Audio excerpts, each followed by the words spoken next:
Ladies and gentlemen, dear governors, distinguished guests, we are very pleased to welcome you to this year's Vienna Initiative Full Forum, hosted by the Bank of Lithuania and organized in cooperation with a number of international partners.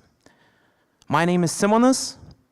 I am with the International Relations Division here at the bank, and I will be guiding you through this event today and tomorrow. Please note that we are broadcasting online the beginning of this conference, including the first session and the panel discussion we have coming up. So a big welcome to everyone who has tuned in on the web. Without further ado, please warmly welcome to the stage the chairman of the board of the Bank of Lithuania, Mr. Gediminas Šimkus, who will be delivering his opening remarks.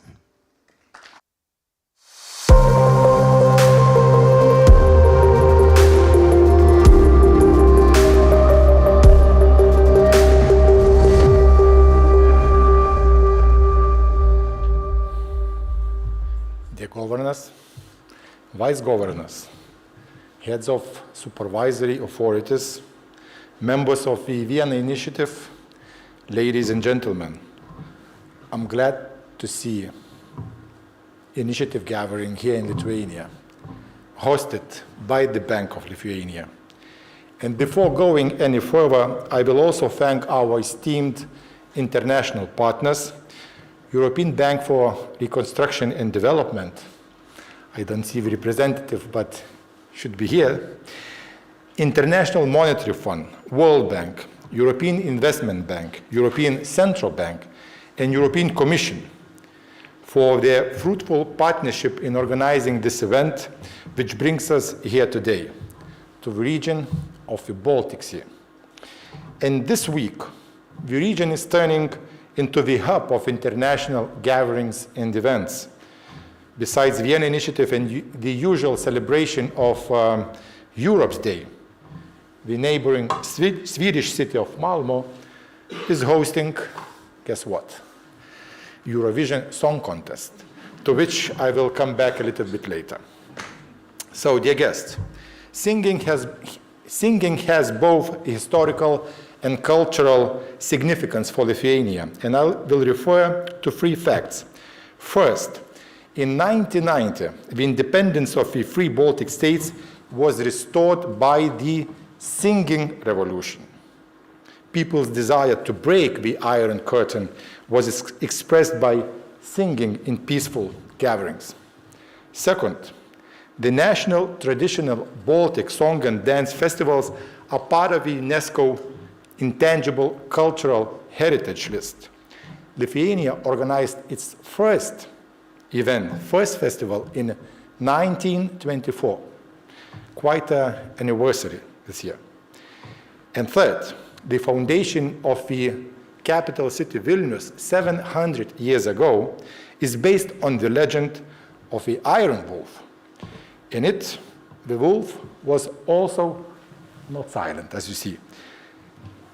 It was also singing, even though in its own way.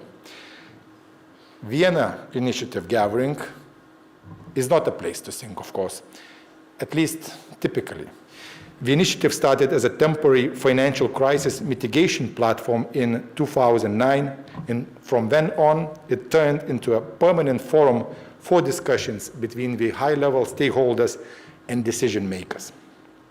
Vienna Initiative enables central banks of host countries to have an in-depth understanding of strategies for foreign banking groups' operations. In turn, it allows to make not only better informed, but also more timely monetary and macroprudential policy decisions.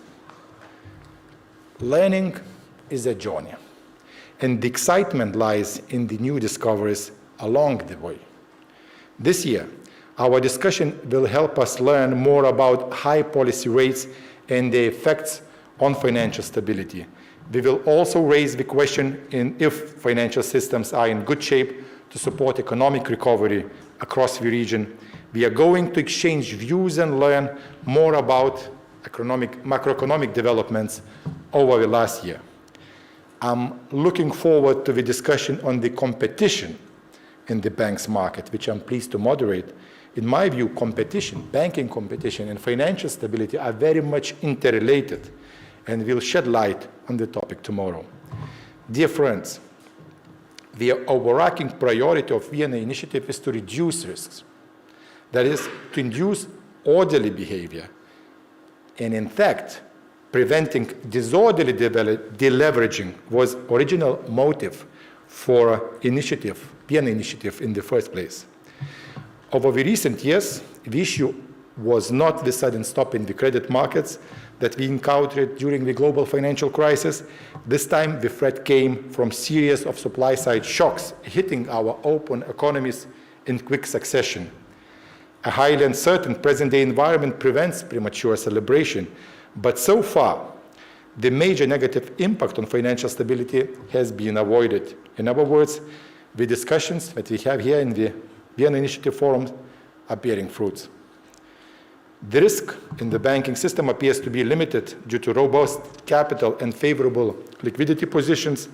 ECB analysis indicates that profitability continued to improve further the widening interest margins. Asset quality indicators have remained favorable so far, and the NPL ratio has not increased strongly. We will have the whole session on asset quality in the region this afternoon. Vienna initiative is a positive sum game. That is how I like to think about it. And due to financial integration by and large, and cross-border exposures in particular, maintaining financial stability entails benefits not only for host countries, but also home countries, home economies, and their banking systems. Given the financial stability environment so far, I'm not surprised that the most recent Vienna Initiative Bank Lending Survey finds cross-border banking groups want to expand or maintain exposure to the region. Now let's get back to some easier stuff, to Eurovision. That's a very different type of event. The goal of its participants is to take risk, to act kind of disorderly or wild. And unlike our forum, the song contest is a zero-sum game. In it, the winner takes it all, the loser has to fall. I should sing, no? And simple and it's plain, why should I complain? However, despite Lithuania's best efforts, 6th place is the most we achieved so far. The best Eurovision performer from our region is Ukraine, no doubt. Country managed to win the contest 3 times after becoming independent in 1991. Ladies and gentlemen, this week is also a week for Day of Europe celebrations.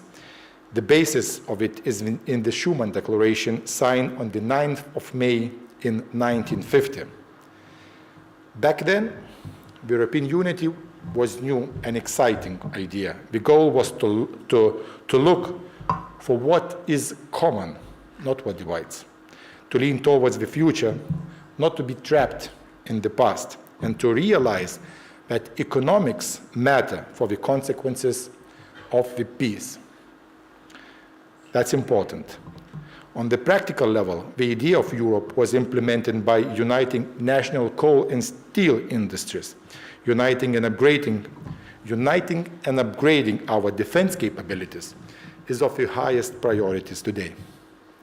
Not only to increase our own ability to deter, but also to ensure continuity of support for Ukraine, our neighbor, to defend itself. Here at Vienna Initiative, our primary focus is financial stability. This is also the discussion topic for the upcoming 2 days.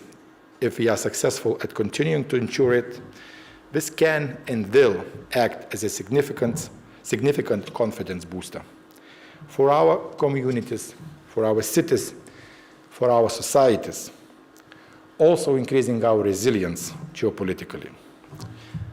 Thank you, and be welcome in Vilnius once again.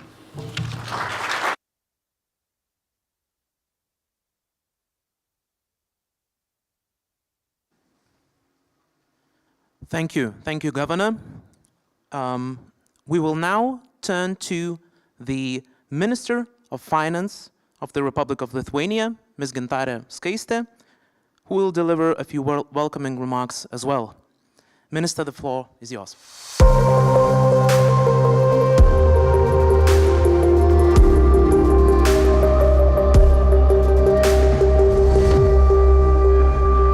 Thank you very much. It's really nice to be here today. I will not speak about Eurovision, sorry, so I will be more dull and bold and talk about finances. But I think that this topic unites us all, and maybe we can share some experiences that could be useful to all of us. We had several shocks for our economies in the recent years, so it is challenging, but at the same time, very interesting time to be in the world of public finances. Solutions we create today will be used as a good or bad examples how to deal with different types of challenges.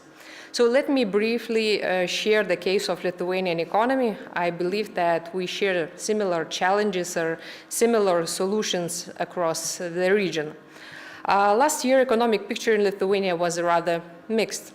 On the one hand, we experienced negative economic growth amid challenging external environment, higher interest rates, and Russia's continued war against Ukraine. GDP contracted in Lithuania by 0.3%. That could be seen as a soft landing. On the other hand, the labor market remained strong, and we can see it in the different countries as well. Unemployment rate remained relatively low, and labor force participation rate stayed close to the historic highs. Nominal wage growth was a double digits last year, while inflation continued to decrease rapidly. We also expect strong wage growth in this year, in 2024, about 8.5%, with average annual inflation below 2%. This will boost households' purchasing power and increase domestic consumption, supported by strong consumer expectations that remain the highest in the EU. Usually, Lithuanians are not so optimistic, so it seems rather extraordinary situation. Overall, despite all the headwinds, our economy has demonstrated resilience as the growth is set to recover this year. We already see improvements with real GDP growing by 0.8% in the first quarter of this year. So we expect GDP growth at 1.6 for the entire year, strengthening further to 2.9 in 2025. And also, as a Minister of Finance, it is important for me that we have navigated economic challenges in a fiscally prudent manner. That is not the case in all the countries, as I know. This is evident when looking at the budget deficit over the last few years. It stood at minus 1.2% in 2021, at minus 0.6 in 2022, and minus 0.8 in 2023.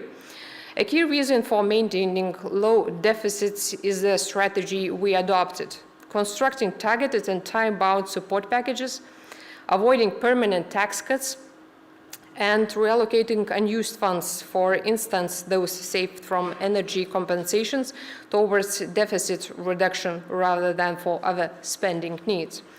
This has allowed us to rebuild fiscal space despite the significant shocks we had to deal with. Government debt decreased from 46 in the end of 2020 to 38 in the end of 2023. So, while we were quite successful in overcoming these recent challenges, more of them are still ahead of us. And let me mention just a few key ones, and I will not surprise you. The first one is defense spending. Our government has increased the defense budget from 1 billion in 2020 to 2 billion in 2024, increasing the defense spending to 2.75% of GDP. And now we have brought domestic discussions about increasing the defense spending to 3% of GDP and beyond. As you can imagine, it is not the easiest task, as we have 3 elections this year. The second one is a carryover cost of the high inflation. As you know, high inflation is not necessarily a bad thing for the state budget. as it increases revenue from taxes such as VAT. The problem is that these revenues are temporary or cyclical. The second round effect of inflation is less pleasant, and we can see it in the preparation process of the budget of 2025. We can see that this spending, which is related to the social expenditure, is directly linked to the inflation processes, as they are indexed by the past inflation. So the key near-term policy challenge is to fit all the additional expenditures in the budget while maintaining the fiscal discipline and not breaching the 3% deficit level. And we have temptations too. Fifth, I would say that it's aging society. According to the latest Commission's estimates, the fiscal costs of aging will have an increasingly bigger fiscal impact, requiring almost 2% of GDP in additional spending already by 2030.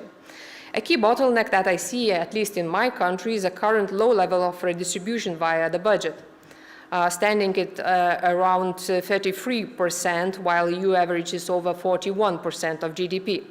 So inevitably, if we want to move towards European averages when we're talking about expenditure, we have to move towards European averages what's related to the budget revenues. Fourth and final, competitiveness. It is a hot topic in all European Union. So far, Lithuanian businesses, particularly manufacturing sector, have been rather successful in maintaining their competitiveness. But the task is getting increasingly difficult.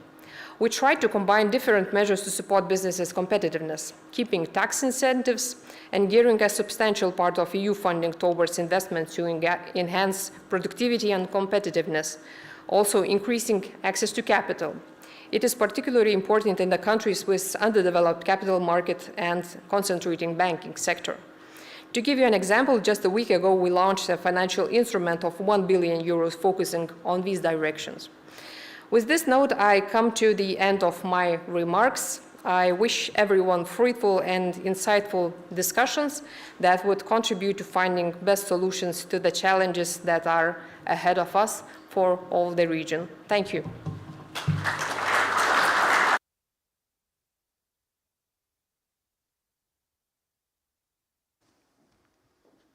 Thank you, Minister, very much.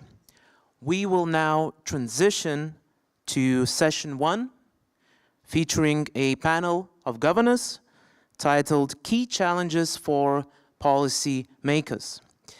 The opening session is led by Mr. Boris Vujčić, who is the governor of the Croatian National Bank and the chair of the Vienna initiative. The panel will include Governor Selimović, Governor Müller, Governor Šimkus, and Governor Vasle.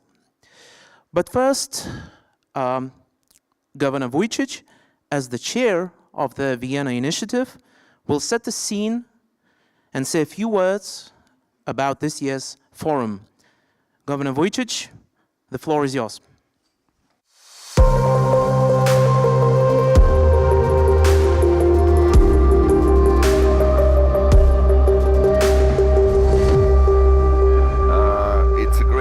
For me as the chair of the Vienna Initiative, as usual, to set the scene for this year's full forum. And let me first thank the Bank of Lithuania, Gediminas, for hosting this year's event. It's always a pleasure to be in Vilnius. It has not been long since I was here, but it's always good to come back. Events like the full forum continue to show their relevance in the current unpredictable environment. In 2020, most of you who are here will remember that the focus of course on the response to the COVID-19 crisis and all the consequences of the shock. In 2022, the focus was of course on the war in Ukraine and its impact on the region economies.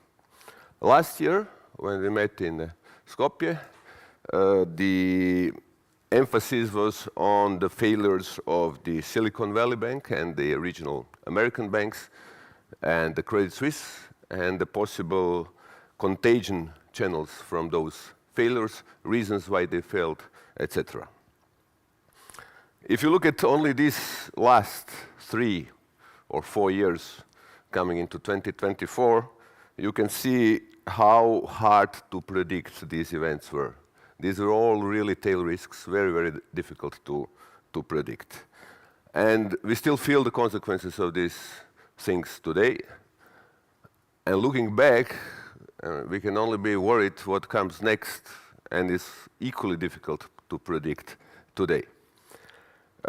So that calls for continuous vigilance and a strong international cooperation to try to detect and, if possible, disarm the risks early on. Central and East Europe, in that sense, remains different. It's less different today than it used to be in the beginning of the transition.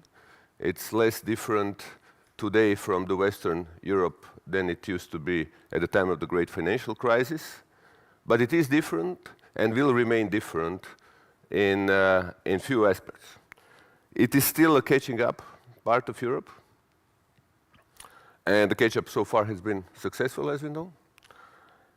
And in the area of banking, this is the part of Europe which has saw a large penetration of foreign banks compared to the West Europe, and remains the ground of intense discussions on the home host cooperation, and will remain so in the foreseeable future. So that's why within the Vienna initiative it's always good to have these kind of discussions, particularly because it's not only European, it's not only Eurozone, European Union, but it's also the wider Europe, which, as we found out over the last couple of years, becomes more and more relevant, also looking into the future. The current environment is such that we have never seen it before. We have a situation in which, in the Eurozone, which basically sets the financial conditions for the whole area, the increase in the interest rates was very rapid, unprecedented. And if you go back again 2 or 3 years to the Vienna full forums that we had, you will remember that people were warning that if you see a very rapid interest rate increases, that presents a high risk for the banking sector. People were saying something will break somewhere. You will see a financial stability incident if the interest rates go up so much. We're today in Vilnius and nothing broke. So it's very good news. It doesn't mean that it will not, but so far nothing broke. And I will not discuss the rate policy of the ECB. We are most likely at the end of the hiking cycle. And actually, financial markets have already, in the expectations of the rate cut, started to ease. So we passed the peak, nothing broke, very good news, I would say. Didn't look like that a couple of years ago. And you will remember the policymakers and the bankers themselves here in the Vienna initiative warning, no, if it goes that fast up, there will be problems. But today, actually, the banks are making most profit that they've seen over a long time. So the rapidly increasing interest rates, because of the mechanics of today's monetary policy framework of the ECB, are bringing them a high net interest income. And that was not the case before. In the previous cycles of the rate cycles, you did not have such a huge liquidity surplus sitting around. And then the interest rate hikes, if they would happen so fast, presented much more risk for the banking system than they do today. On top of that, you had unprecedented fiscal support by the governments, something that we have never seen before. During the COVID crisis, after the COVID crisis, but then also during the energy crisis after the Russian invasion on Ukraine.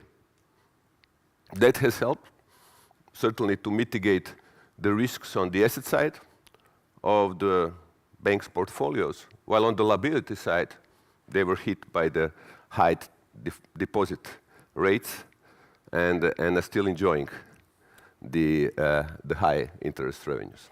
So the framework, people did not think that it's a very different framework than it used to be in the previous episodes of increases in inflation and interest rate hikes.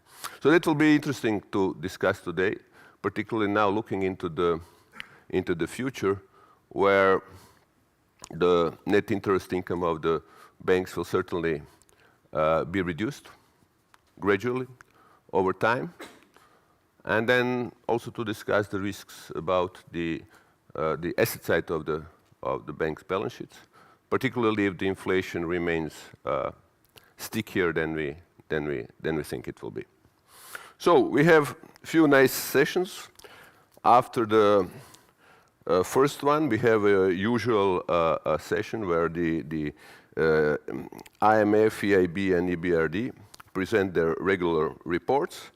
Then in session 3, we will investigate whether banks are ready to further support the economic recovery. Household and corporate debt has increased, and high interest rates may favor the materialization of credit risk. So that will be the issue for the panel. We will take stock of the quality of banks' assets and discuss potential challenges and opportunities. In session 4, this is also very much a forward-looking session in which we will discuss how well are banks equipped to tackle climate change, and in particular their climate risk assessment capabilities. As you know, we had a working group on climate change, and the update on the working group promises to be very interesting this year, as the Vienna Initiative Steering Committee has endorsed the final report of the working group. Then sessions 5 and 6 will provide a deep dive in the banking sector competitiveness landscape, as Gediminas has mentioned. Banks have now navigated high rates environment for more than a year, and we will seek to understand how this has impacted their strategic choices and potential pitfalls associated to the normalization of monetary policy, which is widely expected. Regulators and commercial banks had to develop a nourished dialogue to find the balance between supporting the public good and capitalizing on favorable circumstances. We will also look ahead and hear from speakers how their institutions anticipate the future and which factors drive their strategy. And finally, in the last session, session 7, we will provide an example of quality discussion between the fintechs and regulators to uncover key challenges, concerns, but also opportunities for a more efficient and resilient digital financial system. And this is particularly appropriate, I would say, in Lithuania, which hosts some of the important fintechs and has been focusing on that area a lot. So with that, we will finish and then have some social program, again organized by the Bank of Lithuania. Thank you for that. And before we start, I would just like to remind you that aside from the first session, all discussions are organized under respect of the Chatham House rules. Participants may freely use the information received during the sessions, but neither the identity nor the affiliation of the speakers nor that of any other participant may be revealed. And I will conclude this introduction by thanking you all for attending this forum. I would like to thank all the international financial institutions for their commitment to multilateralism and constructive dialogue. And my gratitude also goes to all the speakers and panelists who agreed to participate in this year's forum. So without further ado, I'll call my fellow friends governors to join me for the first session.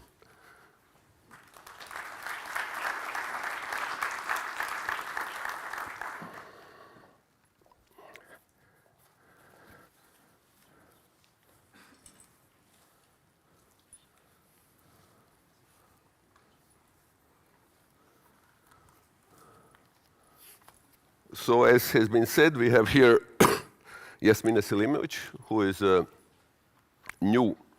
I don't know, you're not anymore new, but you will remain new for quite some time until we introduce you to everybody. New governor of the Central Bank of Bosnia and Herzegovina. Then Madis Müller, governor of the Bank of Estonia.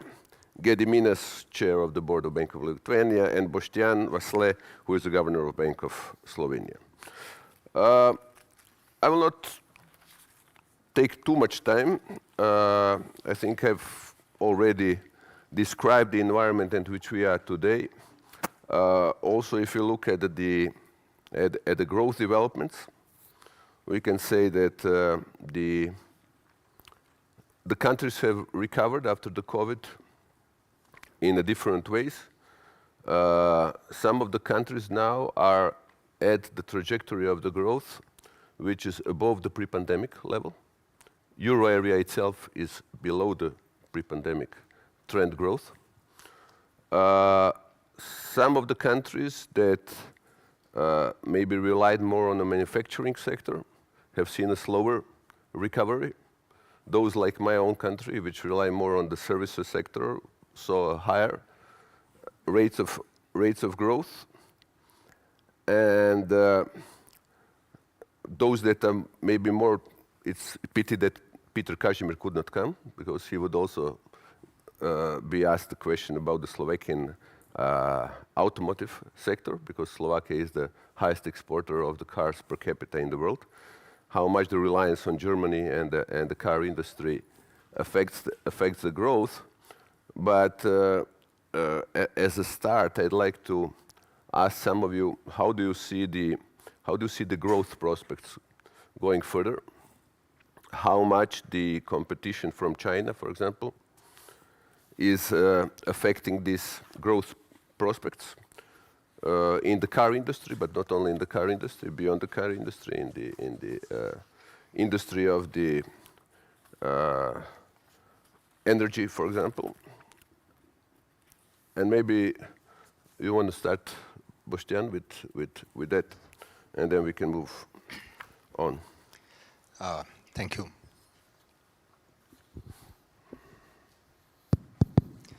Thank you, Boris. And first of all, let me thank the organizers for hosting this great event here in Vilnius.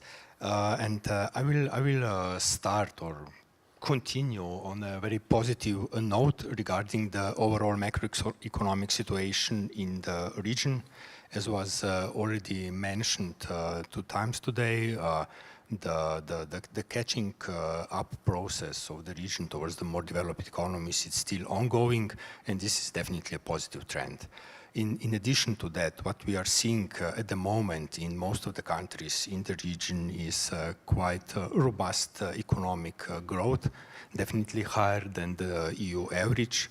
We are also, it's true, we are also seeing higher inflation, but it's on a downward trend.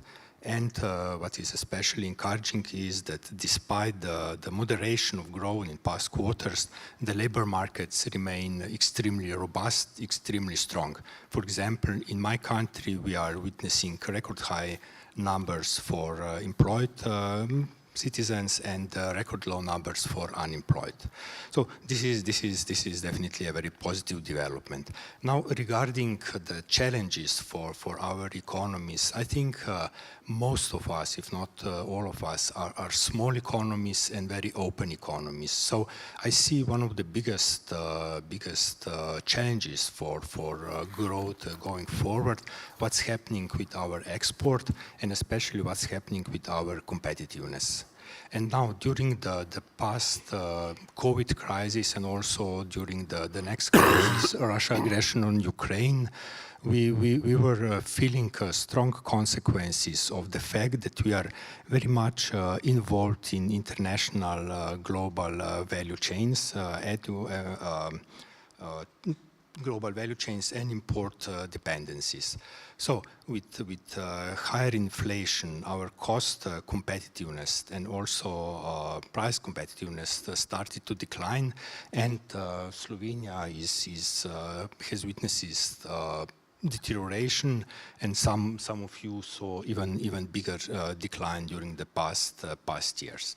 And of course, there are many reasons for that decline. Some of more cyclical nature, and some are more of structural nature.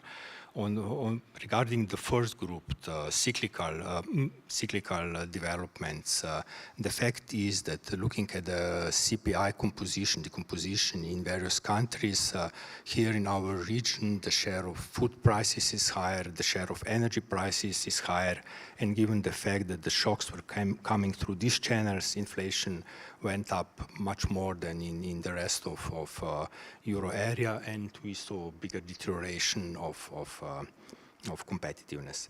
And on a structural side, the thing is that if we are looking at the overall investment activity in the region, it's not so bad, but doing a decomposition of this investment, we can realize that public investments are relatively high, and this is also due to a lot of common sources coming from EU level, and on the other side, investments in private sector are lagging behind. And this is of course hampering export performance and our competitiveness. And then, in addition to that, another structural reason might be the situation on the labor market. As I mentioned, the labor market is very strong, and at the same time, we are feeling the consequences or the pressure from the demographic side. So I think this mix of elements, relatively slower investment, private investment, and strong labor market with unfavorable demographic trends are the biggest threat for our economies at the moment. Thank you very much. Madis, you want to comment? How do you see the prospect for growth, challenges, competition, labor market? Thank you very much, Boris, and thank you first of all, Gediminas, and all our Lithuanian friends for hosting us here. Speaking of the economic outlook and challenges, I guess we're seeing it broadly the same way as Boštjan explained, but let me just add a couple of points. First of all, on competitiveness, I also think that this is an issue probably for the region as a whole. We certainly feel that in Estonia when we look at our challenges, that in particular for the industrial sector, the fact that inflation was so much higher in our countries compared to, say, the euro area as an average, or some of the bigger Western European markets, that certainly did create problems of competitiveness for some export-oriented manufacturers. So looking at Estonia, and I suspect it may look better in some other countries, but in our case, we have industrial production at a level that is about 15% below at where it was 2 years ago. As a background, the costs, also inflation, and through that also the cost for manufacturers have gone up roughly 30% in Estonia, whereas it's more closer to 15-20% for the euro area as a whole. So that certainly creates some pressures. But of course, also in the past, our firms have had to adjust, be able to provide higher value-added services and products, and the process is, of course, continuing. I expect us to succeed and be able to compete also based on those sort of new terms, but still there is a question also of how much of this downturn is cyclical by nature and how much is it structural, and if we may have also some deeper problems with competitiveness. Secondly, Boštjan, you also mentioned the geopolitics and the impact that is having on the economies, and that's something, of course, we cannot overlook. The minister already mentioned the pressure it's putting on the budgets. Also in Estonia, we have significantly increased spending on defense, in addition to supporting directly Ukraine in their efforts to protect themselves. But it's also that it looks like there's a bit of a sort of risk premium also in the eye of investors, perhaps also for tourists. We see that the number of tourists in our case, unlike in Croatia, is doing a little bit worse than it did some years ago. So there might be a perception that being next to Russia is also sort of a risky location, even for tourists who are looking at it from far away. Do you see that like in the investors' perception already? Can you say that there is a reluctance because of proximity to Russia to consider the neighboring countries as investment destinations? There is some anecdotal evidence, given how small the country is. When you look at the foreign investment flows, they are very volatile to start with. So it's very difficult to say how much would it have been if the geopolitical situation were different. But you don't really see it from investment flows that directly. But even when you look at the government bond spreads, there is a bit of a widening since 22 that still is present. It was worse in the beginning when the war started. It has come down, but it's still present to some extent at least. And finally, let me just mention a topic related to climate risk that is also something we will be discussing here. It has implications for energy markets. That's something that we have been focusing on to a great extent in Estonia. We were affected very much by the sharp increase in energy prices a couple of years ago. The economy being a little bit more energy dependent, perhaps, than the European average. And now there's an effort to move towards more renewable energy sources. But I think the volatility in energy prices is something that we need to be able to live with also in the future. And the green transition, by definition, also means that some of the existing sources of energy will be more expensive, and that's putting pressure on some industries. But I think I will stop here. Okay. Thank you for being short, because we don't have too much time. So it's excellent. Too long, but I could go further. Let us move maybe to if anybody wants to add anything on that topic of growth prospects, cyclical versus structural, labor markets is very welcome, but I would maybe want to move a little bit to the banking sector now. The risks that you see maybe in the banking sector in the short or a longer run, one must also say that we now very nicely discovered how different banking sector structure is in Europe. For example, how in Eurozone the pass-through of the monetary policy was different depending on the structure of the banking market. For example, Baltics, where you had all variable rates, versus Germany or France, where all rates are fixed almost, or Croatia, where like 75% or more are fixed. So that has definitely also had consequences. But how do you see the risks, short versus long run? Maybe Gediminas, you want to start, and then Jasmina to tell us how she sees that in the Bosnia. If I may refer also to the first question a little bit. So globalization has its own benefits, so it's for sure. But we should also, so to say, admit the reality. World is fragmenting. And there is these phenomena of nearshoring, friendshoring, all other kinds of shorings. Of course, competitiveness issues are very important, but I think our region, Central and Eastern Europe region, should think how to make use of the opportunities that are coming to our region because of this fragmentation, because manufacturing industries are moving or will be moving to some, so to say, to closer to the, so to say, to the mother companies, and instead of looking for only for troubles and problems, we should also look for potential of possibilities and chances. On the banking, you very nicely described the situation. I think so I remember the beginning of 2020 when everything was so bothered and frightened about the forthcoming losses and in the banking industry. And then here in Lithuania, we discussed about potential of the increase of NPLs and asset deterioration because such a sharp increase in interest rates. And as you mentioned, we are like 95% of all loans are with variable interest rates. But it appeared that banks managed quite well in the last few years.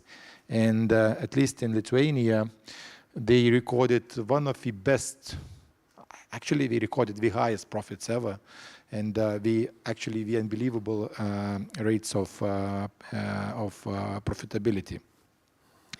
But the banking sector should not be complacent with the current situation, and it's important to be mindful that this current environment will not last forever, and it will change.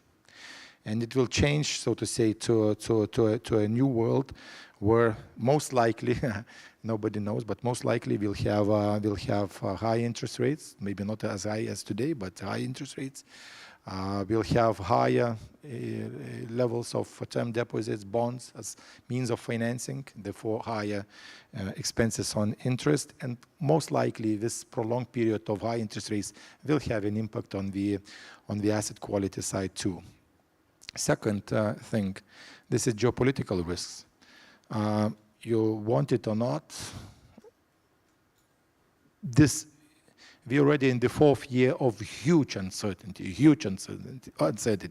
and shocks are kind of coming and coming. We have an ongoing war of Russia against Ukraine. We have tensions in the Middle East, and who knows where it will escalate. And it affects not only the macroeconomics, but also, I would say, some other risks too, such as cyber attacks, which becomes, I would say, one of the most important risks in the banking industry in recent years.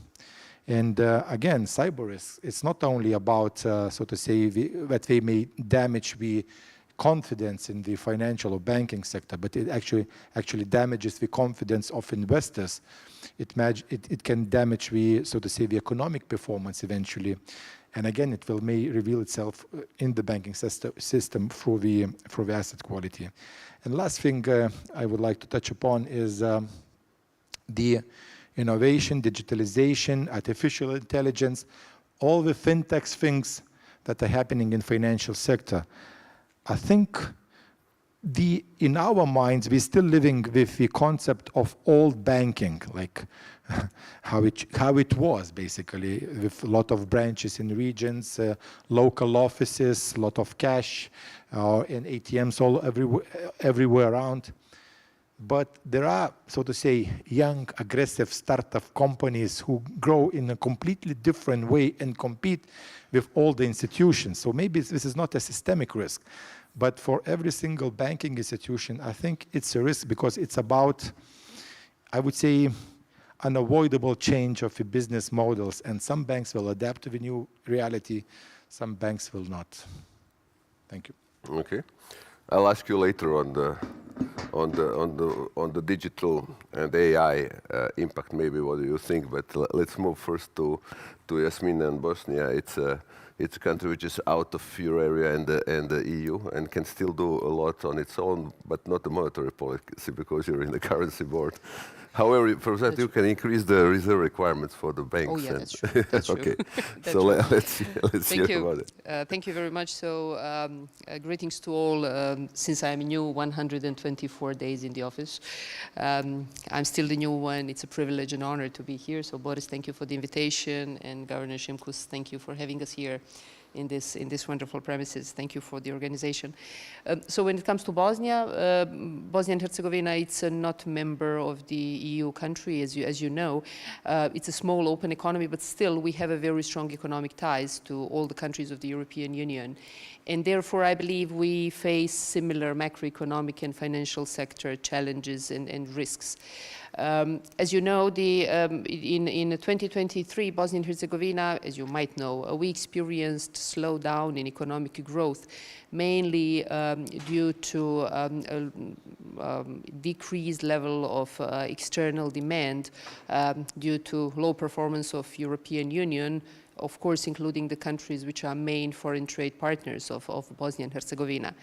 On one side, we have the increasing inflation, and increasing inflation actually put a strong pressure on disposable income, leading to a lower level of the private consumption.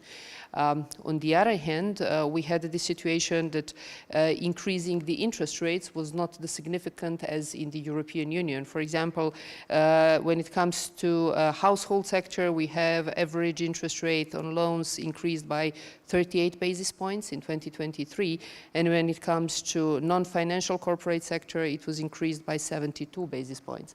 So actually we increased in the next period, we expect the gradual increase in interest rate. Along with increasing in interest rate, and actually considering the fact that we will tighten the financial conditions in the country, along with unfavorable macroeconomic situation that we have. And outlook, I believe that the credit risk will be the main risk for the banking sector in Bosnia in the short run. When it comes to the long run, I believe that maintaining the high profitability within the banking sector will definitely be the challenge. Net interest margins could decrease due to the fact that cost of financing will increase, and the banks actually will be lending by the lower level interest rates, which are fixed as it was in the previous 18-month period. And actually weaker macroeconomic conditions already did their effect, especially in a case of actually increasing the credit risk through the increase of stage 2 levels. And I believe in the future period, along with strengthening credit activity of the banks and increasing the amount of stage 2 levels, the NPLs will increase in the long run. Up to now, the ratio of non-performing loans was at 3.8. It was decreasing, and 3.8% was 3.8 was actually the amount, the record of December 2023. Okay, thank you. Does any one of you see the real estate sector valuations, which may seem overstretched, as any risk for the financial sector? I mean, it could be banking, it could be insurance, it could be different kinds of financial. I don't expect that much will happen there, I must say, because the labor market is strong, as was said. People have jobs. If you look at the debt service to income ratios, they are still fine. Not much is happening. But when I look at the valuations, sometimes I think if ever somebody has to sell at these prices, if there is a larger supply, I mean, these prices will not sustain, because there will be no buy side at the valuations that we are seeing right now. I don't know whether that's also your experience. If I look at Croatia, for example, and I see in the loan books of banks the valuations of the real estate, and I think, okay, let's imagine there is a shock, and there's 20% of it that has to go to the market. I can't see the buy side taking it at these prices. Well, I can comment on the Estonian situation. I think it's similar to many other countries, and it has to do with what Boštjan said about the labor market being so strong, and also wage growth having been quite impressive in most countries. It means that even if interest rates and mortgage payments have gone up substantially, also incomes of people have gone up and that really has helped with the ability to service the debt. So I guess in none of our countries we are seeing major problems with NPL at the moment. In terms of valuations, well, we're not really projecting real estate prices at the central bank, but it seems to us that now, if indeed interest rates gradually start to go lower while incomes continue growing, there's probably not so high of a risk of a major correction. Yeah, good. More or less the same story about in Lithuania. I would say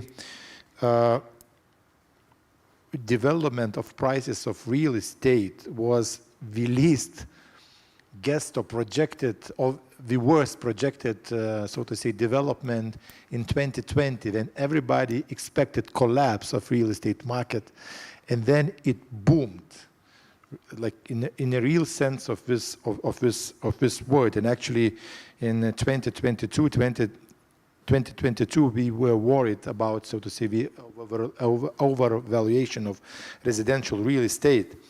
And with the slowdown of the economy, the prices, so to say, stabilized in Lithuania. That's what goes about residential real estate. I think there's a little bit different story about commercial real estate, about which we have less data, and less, so to say, possibilities, capabilities to evaluate overvaluation. But here we have, I would say, structural change. The way we work is organized, not only because of the COVID pandemics, but also these changes were happening also before this desk sharing, open spaces, which required less and less spaces, or different organization of the work. So I would say here, there is a risk that we might see, so to say, some depreciation or deterioration of the portfolio. And actually, at least in Lithuania, it's quite a bit of the portfolio covered by commercial real estate as collateral. Boštjan? So in Slovenia, we are sharing basically the same situation. Domestic situation is not very problematic at the moment. High employment, high wages, so no significant risks from residential property. And what is in general our disadvantage, that banks and companies are not very much involved into commercial property, is this time an advantage, because we do not see significant risks in this part of the financial markets as well. So what is more of our concern are possible second round effects. If something will go wrong in bigger jurisdictions in important countries, then the situation from the past crisis might happen again, and that is that we will feel the consequences of turmoil on some of the biggest markets in Europe coming to our markets as well. I believe in the case of Bosnia, situation is not much different comparing to everything what was set up to now.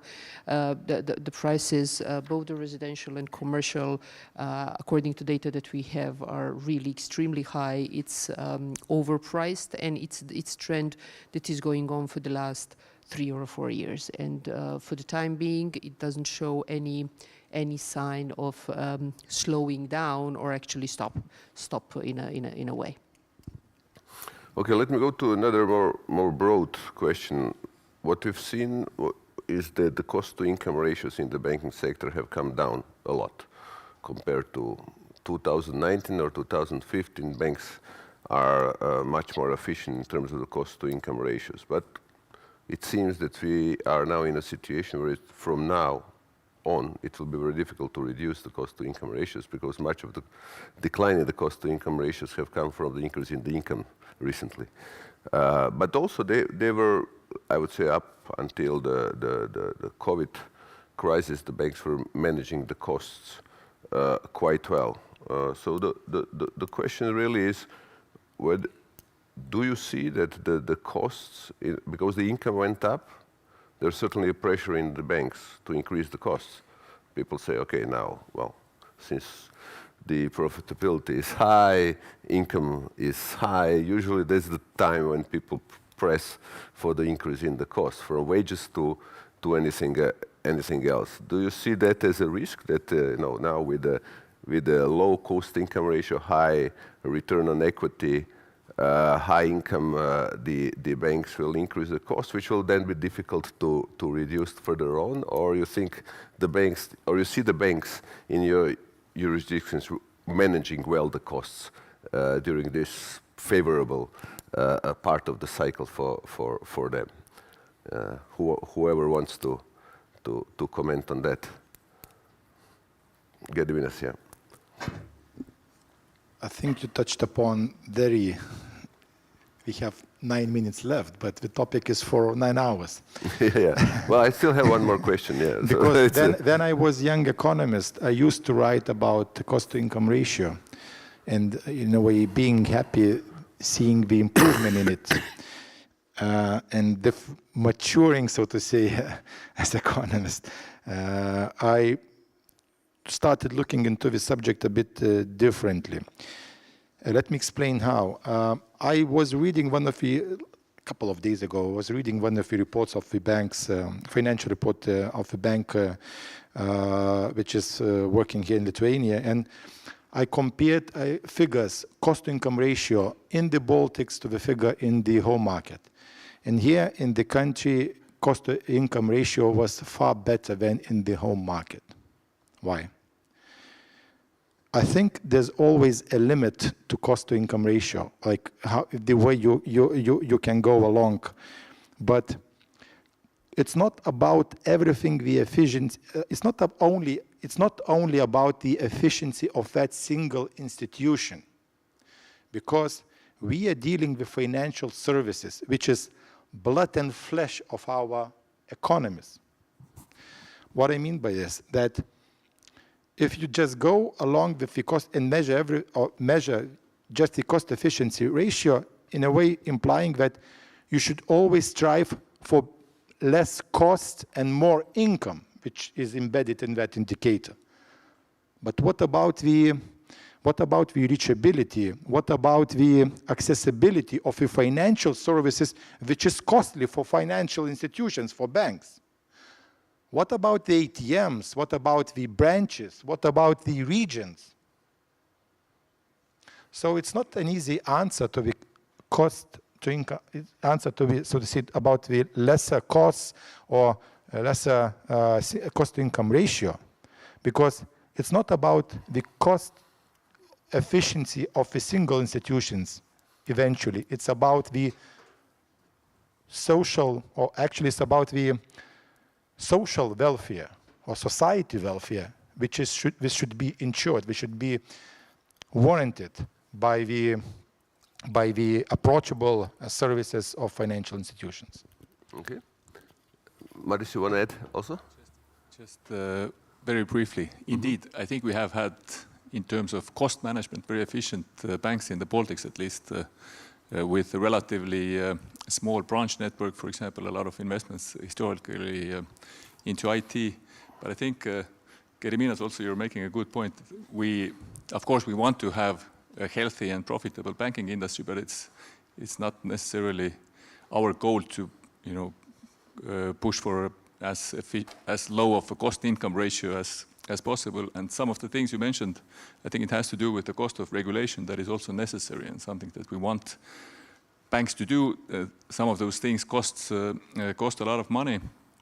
And speaking of the outlook, also the factors that have really supported in the last couple of years bank profitability, with interest rates going up as fast as they have, if they now go into reverse, also the forces that were helping banks gain that profitability will be acting in a sort of reverse manner. So perhaps we should expect some of the ratios to worsen. But indeed, banks really are so profitable at the moment that I think we should view that as natural. And I think there are areas where banks really need to focus more. I think it has to do, again, with Boštjan, you mentioned cyber risk, for example. Also, I think generally speaking, operational risks, risk management, IT, It's something that we need banks to focus on. And you're right, the wage costs, that's something that, of course, affects the banks just as any other company. Yep. Okay, so we have 5 more minutes. Let me then go to the last question, which I thought asking exactly about the regulation.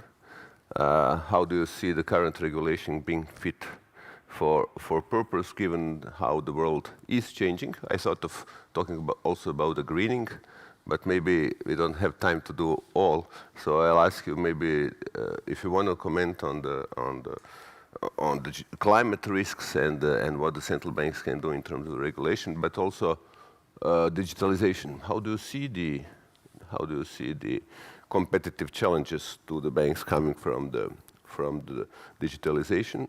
How do you see the risks to the financial stability coming from the AI and the further digitalization? Do you see it really as a completely possible new industrial revolution in the banking, or it's just a gradual evolution that we saw for a long period up until now, because digitalization has been with us for a very, very long period of time? Do you see the AI being really a game changer in the banking or financial industry? And does it, in your view, need consideration or thought of adjusting the regulation that we have? So whoever wants to start on that, I'm not going to name the names, but yeah, Gediminas. I know you in Bank of Lithuania, you work a lot on that. That's again like 1 million euros question. Well, of course, okay, I don't look to the artificial intelligence as it's very important technology. It will change the industry, but they have had those technological breaks quite a bit already. Computer, mobile phone, the way it is, I mean, 20 years ago we have not thought or idea it will become such a device that we have now, and many other things. So I believe that it will help to improve the provision of the services. But having said all this, I'll get back to the, so to say, to the question on the cost and cost to income ratio. And that it's evolution or revolution. There is no other way round to adjust to technological change just by the approach of very gradual and sustainable evolution. Because the society does not change in that abrupt way as technology. We have elderly people, we have less financially educated people, and you won't change this in a minute, in an hour, in a day, in a year, or even in a decade. I fully understand the wish by banks and by financial market participants that I will adopt that technology, I will improve my costs, I will have better activity, more profits. But financial services, it's not only, I mean, that's very important to understand. Financial services, it's not only about the profits of that particular financial institution. It's about social contract between the client, customer, and the financial institution. Because you can't, so to say, survive in this world without the financial services. What I mean by this, that even if the companies adjust or take over these technological changes, they still need to provide the services the way they used to provide before and move further, only very slowly, because it's about society too, not only about the business and profits. It looks a little bit, you know, you always have these technological advancements, but banking business is banking business. You know, it's a little bit plus ça change, plus ça reste la même chose.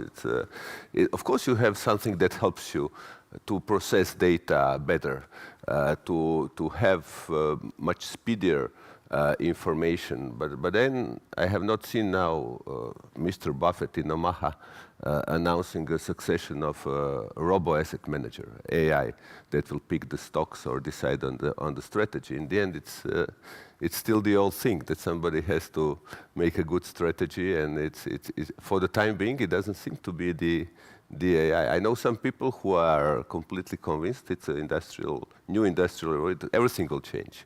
Nothing will be like it was. I'm not sure about that. We'll also ask the audience what the audience thinks, but first, Boštjan. Boris, I can pretty much agree with you that banking business going on for a long time now, and sometimes these new concepts are very, very overestimated, like their effect on the banking industry and specific part.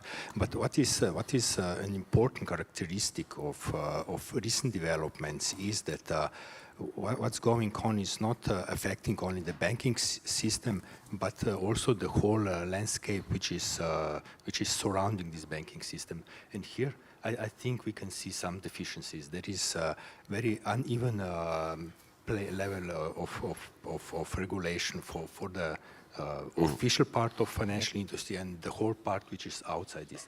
And I think more this is the biggest problem as compared to the banking industry as it is. Regulatory level playing field. Jasmina? When it comes to Bosnia and Herzegovina, I believe due to the fact that a majority of banks are owned by foreign banks, the geopolitical risk can definitely jeopardize the banking business in the country, as we had the situation with Sberbank some time ago, but it was resolved in a very quick period of time. However, I believe that additionally strengthening the resolution and restructuring framework in terms of establishing resolution fund is something that can help, in addition with introducing the governmental macroprudential measures. When it comes to climate risks that you mentioned, since the central bank does not have the regulatory or supervisory role, we have the entities, agencies, and they introduce the strategies and listed the priorities in that sense. So in 2023, they started the development, the stress testing methodology on climate risks, and I believe it will be, the methodology will be finished in this year, and they are planning to start the application in 2025. Yeah, it's good that you mentioned the Sberbank, because it just illustrates how difficult it is to do all this scenario analysis of the deposit withdrawals. It's really all case by case. It depends on the type of the shock. What we saw in the case of the Sberbank was that there were orders placed for the deposit withdrawal, for the withdrawal of deposits in the amount of 80% of total deposits within 3 days. You might have a very different. We run these scenarios. We had it the other day at the board meeting for all the banks' liquidity, but you don't know. It's really case by case. It's so different, case by case. You can. The thing is that the technology really enables you to do it very quickly these days. So if people lose faith, it goes like at the blazing speed. But how each in particular case will develop is very case specific. Yeah. Madis? Maybe just in one sentence, since we're, I think, out of time already, and I think that applies both to the impact of technological change, the new technologies, but also competition from fintechs. And it is that I believe we are having less of an impact from all of that than some of the enthusiasts think in the short term. But then again, we might underestimate the impact of all that in the long term. So I guess that's the general rule for technological change. Okay, I think we have to end here. I'd like to thank you all. And I think it's a coffee break, so time for a coffee. Thank you.